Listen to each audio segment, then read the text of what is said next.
it's like to drown. There's peace in water. But then it hits you. this thing in your head, and it's raging. Like every nerve with madness. Oh, it is. I just saw the eye. It is that guy. Sonny, you could Who's choking him? time without ever facing a choice like that. But it changes you forever. For that, I thank you, old friend.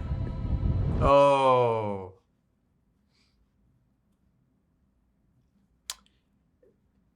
Am I kind of getting to see a glimpse at their past? This history that they've been alluding to? Is that Vander? They kind of, focused on the forearm. And that figure standing there, quite the physical specimen. Certainly kind of fits the bill, doesn't it? Interesting. Wow, that was quite the cold open. I mean, beautiful. I mean, dark. Dark, but beautiful. Ah! I don't have much time. How did you find me? I'm proud of you. Always have been. You've got a good heart. Don't ever lose it. No matter how the world tries to break you. Protect the family. What have you... Yeah. No! I'm not liking the tone of this. Now that she's dead as well, it's going to really make things difficult. Oh. Silco? Silco. Why would you risk this? Do you think it was my life's ambition to be an assistant? Scientists seek discoveries, ways to make the world a better place. This Hextech dream of yours has the potential to do that. Our Hextech dream. Ah, look at this.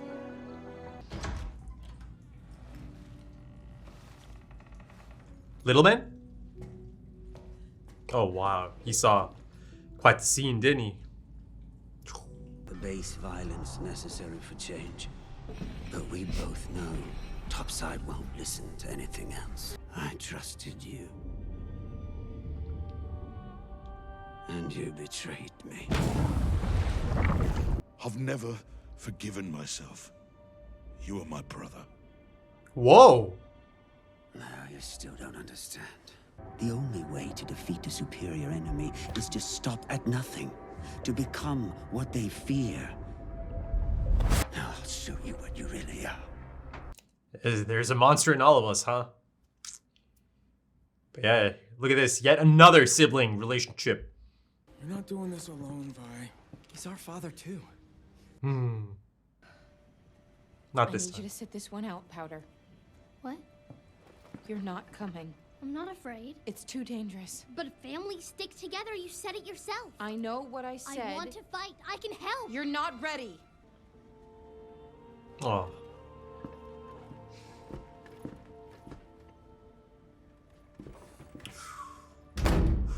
Oh.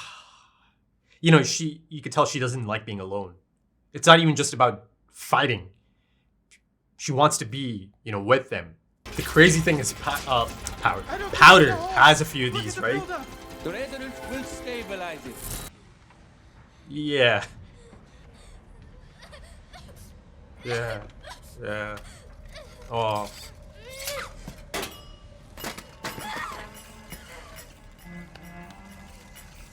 Oh God. Oh God.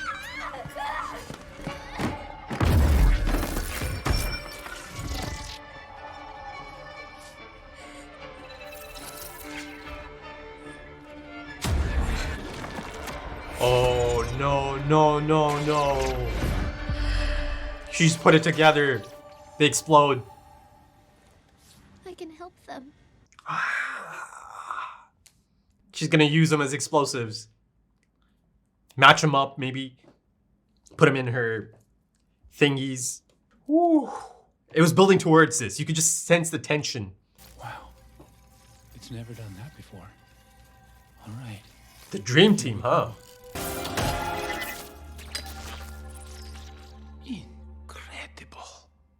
How insane. A substance such as that. And Powder has it. And now she has quite the idea. Quite the explosive idea, if you may. We're breaking you out. Milo. On it. It was a little too easy for them to get in here, right? How did you get in? I mean, there's guards everywhere. It was easy. We found an open window and... A little too easy, yeah. She's a fighter. She's a brawler. Let's see. They always show this guy from that angle, right? That perspective. I feel like she might end up seeing something that is really going to mess her up. Oh! You've actually done it. But just because it can be done doesn't Shouldn't. mean... Will you please stop hovering? Oh, How to do that, sir? he knows, he knows. It might be impressive, but... Oh my god. Not even one. She's put in like 2 of them. You have to work. For me, okay? Oh. How sweet was that? But yeah, this is about to turn into carnage. Oh no. Oh no, what if someone ends up dying now? Like someone she cares for ends up dying because of this. Get out, get out, get out, get out, get out, get out.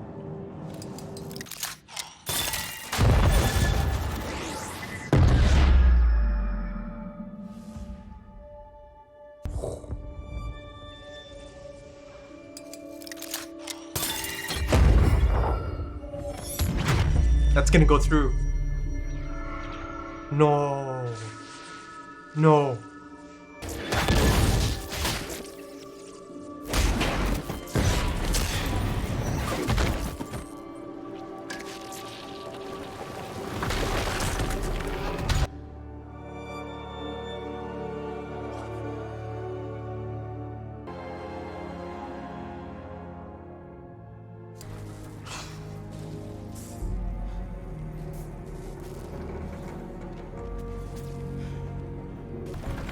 Oh god. Is this the final stand?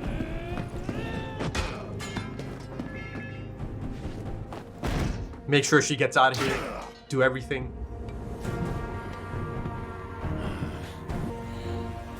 Oh.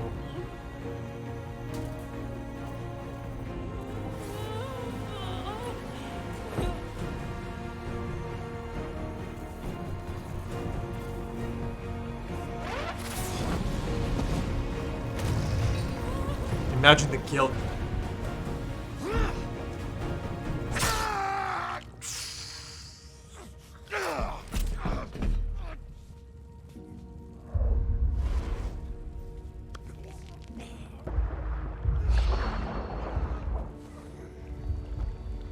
Yeah, there it is, the forearm.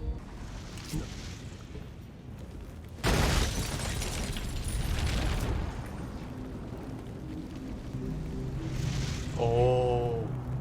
Oh, he's gonna take it. He's gonna take it. He's gonna take it. Take care of Powder. God. Vi, it worked! Did you see me? My monkey bomb finally worked! You did this?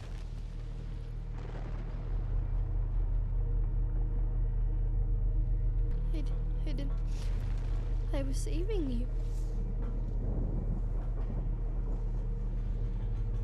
I only wanted to help. Please, please. I told you to stay away! No! Why did you leave me? Because you're a jinx! Do you hear me? Milo was right!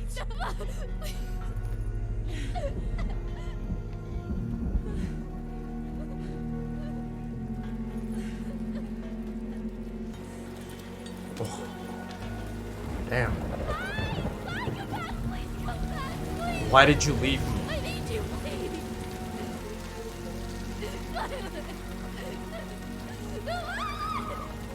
Please. The voice acting, though. Oh.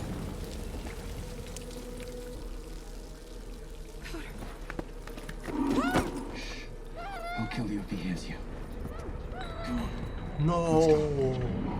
No.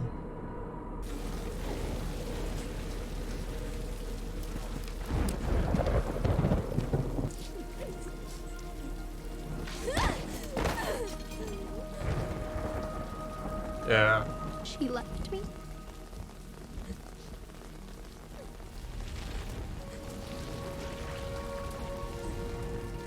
She is not my sister anymore. Look at that, immediately latched on to the next person that showed any concern. We'll show them. We will show them all. Oh, man. Slippery slope. I can hear the sound of a heartbeat.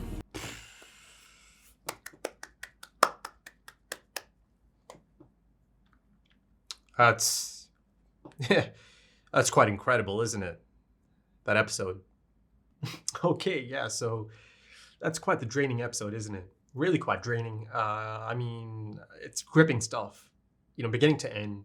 There's this sense of unease, that escalating tension.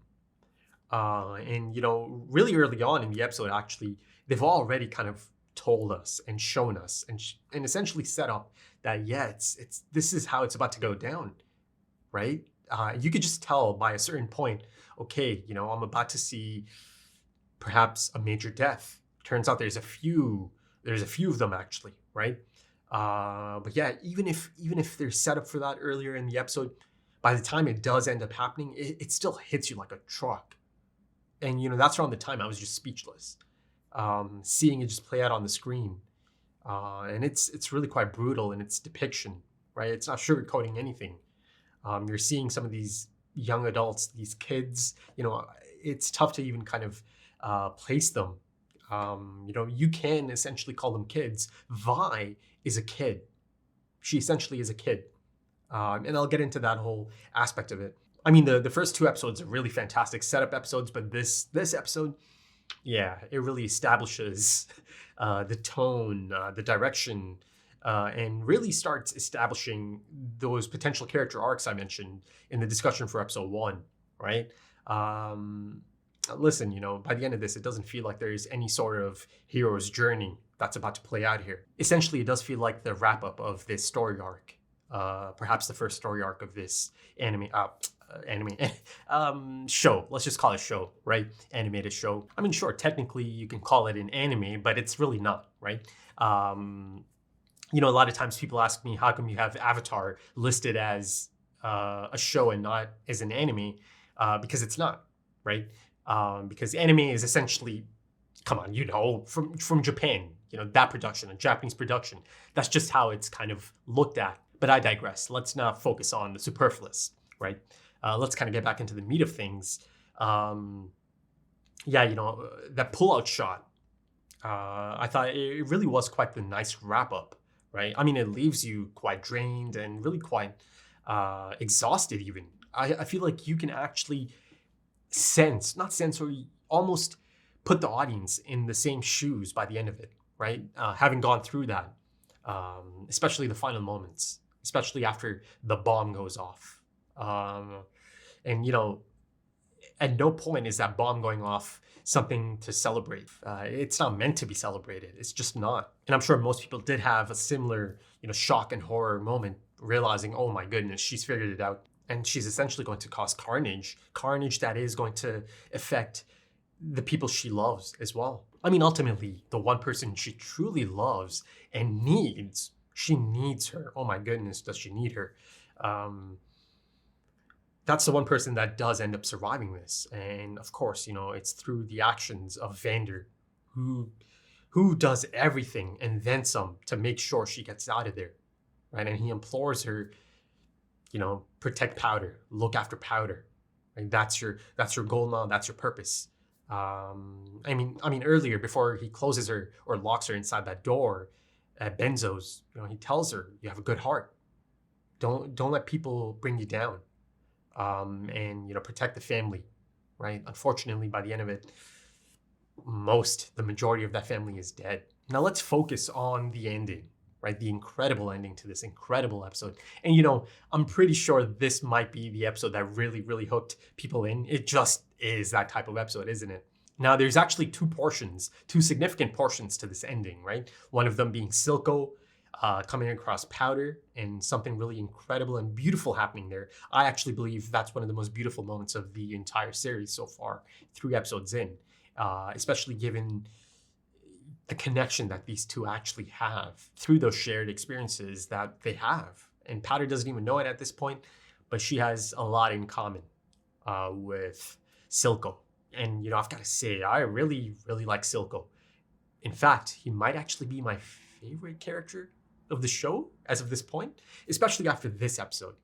I mean, this episode is quite the turning point in terms of nuance, in terms of character development for Silco, in terms of giving that character context. I mean, of course, I like a lot of these characters, but something about Silco is really kind of drawing me in. It really is. And it's probably a case of me really being into characters that are like this, that are a bit rough, but also kind of having a method to their madness, having their reasons for the way they are, right? Being a product of their environment. That was clear since episode 1 that it is going to be a case of that, and that's applicable to many of these characters, and Powder as well. I mean, Powder. Oof. And then, of course, the other part of this being that heartbreaking scene between the two sisters. Oh my goodness, that is just, it crushes you. It crushes you. And from both angles. Listen, I feel like this show, and especially this episode, specifically, I can see how a lot of the blame game might be at play, right? At the end of the day, I'm not even sure if you can specifically blame a single person. You can blame everyone or no one's to be blamed. That's just how this society is. This is the situation they all find themselves in. And listen, I know if you try to pinpoint it on someone, yeah, you could probably go down that rabbit hole, but I think that's not the right approach there. Because I really don't feel like blaming anyone in this case. It's just a big old mess. It's a big old heartbreaking situation, isn't it?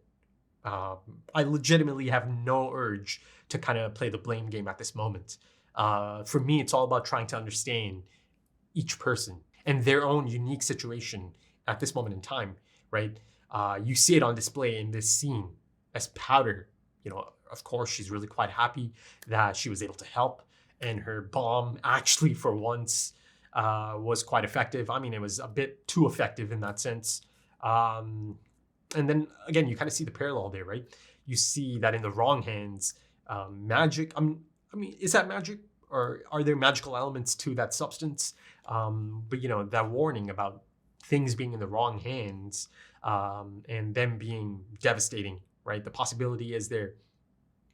And of course, if you go upside, there is their own explosion going on there as well. But you see that out of their explosion comes a lot of positivity, right? Or so they would think, right? Because the headmaster is not sure about this at all. In fact, he's really quite, sure actually that, yeah, this is not a good idea in the grand scheme of things, because he knows in the wrong hands, it's going to be abused. And I'm sure it is going to be abused. Their new discovery, that is. And perhaps I'll come back to that aspect of this episode, but I feel like a lot of this is going to be focused on down below, right? That's all the game-changing moments for the rest of the series, essentially. Yeah, so, that scene, the two sisters, listen, it's just really unfortunate. It really is, how it all played out, right? First of all, let's make it clear. I don't think for 1 second that she was actually abandoning her younger sister, sorry. No, not at all. Honestly, that didn't even cross my mind. So, that's the point I'm trying to make here. I'm not going to play that blame game. I'm not going to blame her for this situation, right? Essentially, I think she needed to step out for a sec, right? Kind of separate herself from the situation and separate herself from Powder, because she realized she caught herself, right? Sure, some could argue it's a bit too late after the things she's kind of done, be it the actual slap, and it's really quite the intense slap, isn't it? It's a hard one. There's a lot of anger at that moment. But to me, it feels like the slap itself didn't even register for Powder. It's more so this panic-inducing moment for her that, okay, the one person that she needs in her life, right? So much so that she has this separation anxiety the moment she's not around her, the moment she sees her kind of agitated or uneasy. There's a one really great shot and quite a telling shot of Powder looking at her sister's fist, right? And she can tell, she can just read the body language. She knows, oh my goodness, okay, she's really angry about this. And then I think in her mind, she associates that with danger, right? Oh my goodness, she's going to go into a dangerous situation. I don't like this. I don't like this. But yeah, to me, the whole uncontrollable sobbing, the begging, the panicking, that is such a heartbreaking moment, right? Listen, the voice acting here is phenomenal. It is just, it is tremendous. It's some of the best I've ever seen, honestly. I'm not saying that lightly. I honestly believe that's some of the best voice acting I've seen. And that's not just for that scene. If you go back to her breakdown, her mental breakdown inside the room, as she is having some of that separation anxiety, those abandonment issues, right? Oh my goodness, whoever this voice actor is, a round of applause. Most impressive, most impressive. And the thing that makes it so effective is also it being paired up with some of the most incredible facial animation you're going to see. Honestly, this stands right up there as one of the best, absolute best. I'm only 3 episodes in, right? But this episode specifically, the focus on those intricate facial expressions and reactions is so impressive. And one of the things that makes that breakdown scene, Powder's breakdown scene in the room, so incredible is that you can read so much in those emotions. Nothing has to be stated, right? It's all there in the voice acting and the beautiful, incredibly detailed animation. Heartbreaking. It's heartbreaking. It is. She's a young child going through this. You see that she has immense abandonment issues, right? Really kind of showcased in this episode specifically. Like I said earlier, she didn't even care about the slap. It didn't even register to her. The more concerning thing is that the one person, the one constant that she needs in her life to feel safe, to feel like she belongs, is her sister. But at the moment, to her, it feels like she's not about to get that comfort from her safe person, that she's not going to hear those things that she needs to hear or to be told at that moment to calm down, to feel safe, to feel like this is going to pass. No. I think it's one of the most raw and heartbreaking depictions of a breakdown. Both of those occasions, in her room and at the ending there. But you see that she has a lot of difficulty managing emotions and behavior, that there are a lot of self-image issues. And, that was clear since episode 1. But again, everything is really highlighted in this episode, right? You see that she's not able to manage long periods of being alone, right? She just can't. She can't handle it. But yeah, the animation is really so impressive. It really is able to capture that intricate emotion and humanity, right? It really captures the humanity in these animated characters. So much so that it does, it really does feel like there might be motion capture, mocap at play, but there isn't, right? That's like the highest compliment you can give, right? That it almost feels like there is an actual person behind this performance, but no, it's animated. And that is damn impressive, damn impressive. But let's look at it from Vi's perspective. Yeah, listen, she's been through a lot. She's been through a lot in a short amount of time, right?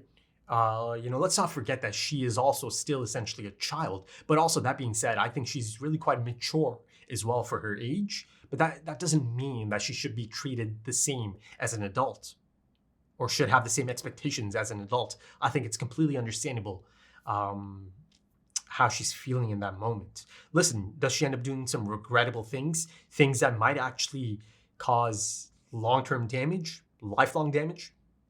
Possibly, potentially. You know, her kind of confirming all of her little sister's fears this whole time. You know, actually confirming things that some of the others, like Milo, the late Milo, you know, calling her a jinx, that she jinxes everything. You know, it's one thing to hear from him, but to hear that from her sister, from her constant, that's damaging.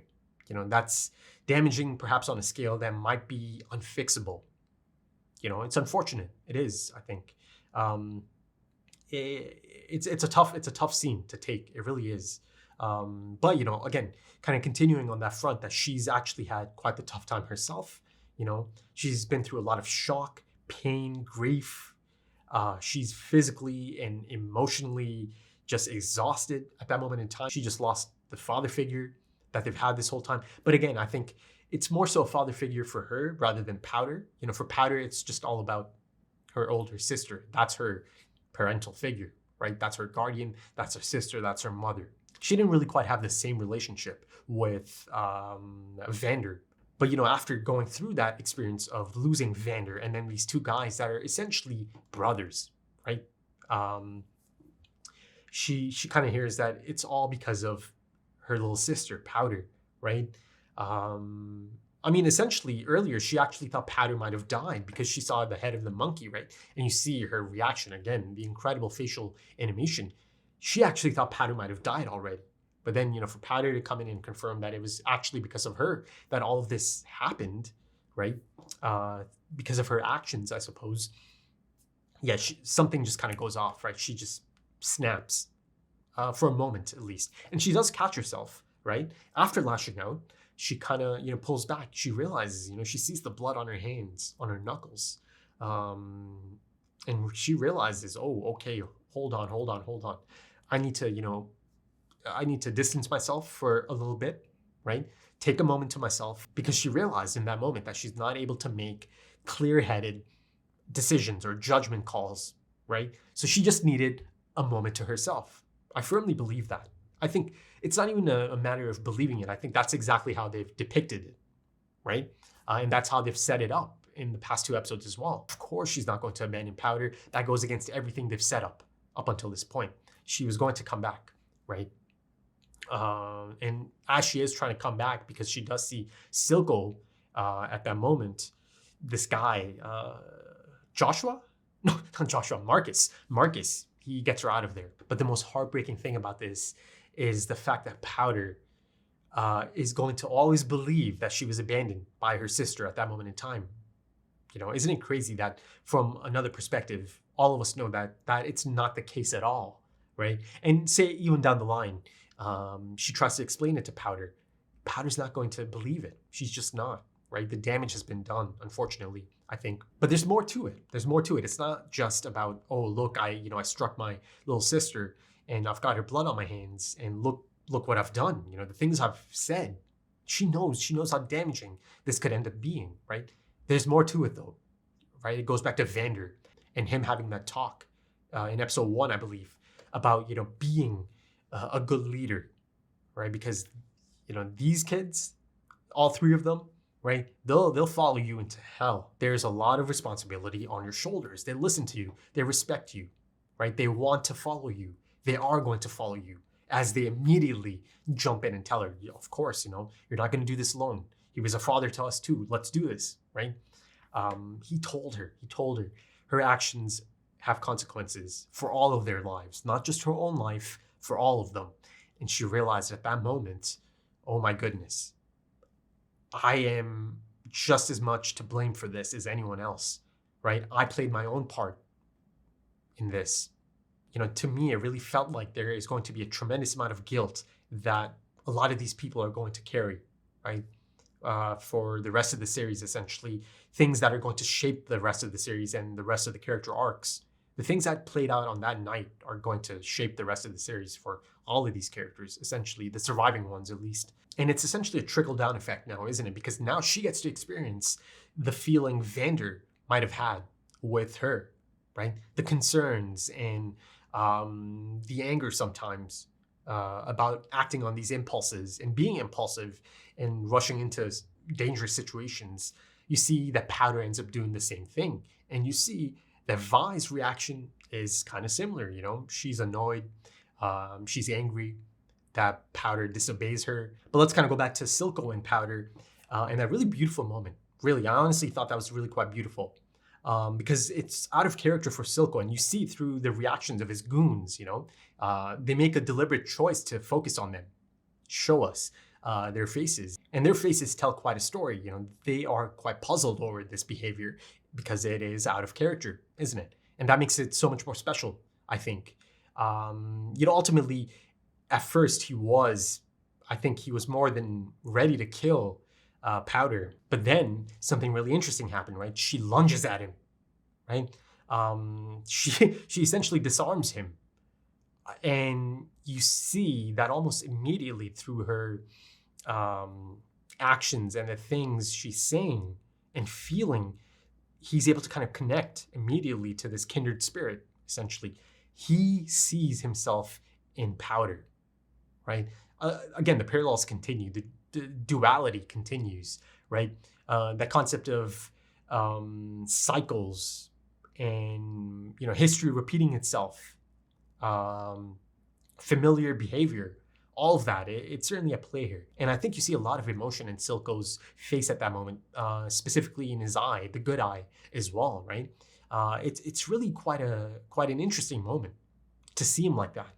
And of course, the visual storytelling plays its part as he kind of, his eyes are just kind of darting around to find some meaning, some semblance of understanding of this situation. And yeah, of course, the camera focuses on Vander's dead body.